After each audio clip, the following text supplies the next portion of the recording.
Hello guys, welcome to my blog. र आज हामी दसैँको टिका लगाउन जाँदैछौँ सबै परिवार। र मेरो यहाँ दिदी हुनुहुन्छ, ठुलो दिदी। हेलो गर्दैन, मुन्ना दिदी हो। र मेरो भेना, ठुलो भेना हुनुहुन्छ। हेलो भेना भनिदिनु नि। हेलो भनिदिनु। र ठुलो दिदीको छोरी मेरो हुनुहुन्छ। हेलो गर्दै भान्जी। हेलो। र यसरी नै हामी माझमा हुनुहुन्छ मेरो माइला भेना हुनुहुन्छ।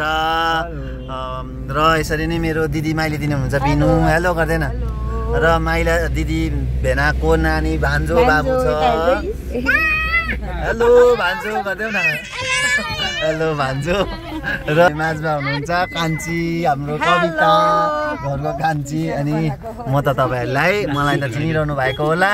र सबैजनालाई ह्याप्पी दसैँ भन्न चाहन्छु। यो चाहिँ सर्ट मिनी ब्लग है गाइस, मेरो परिवार चिनाएको है। यसमा हामी माझमा दाजु र भाउजू हुनुहुन्न।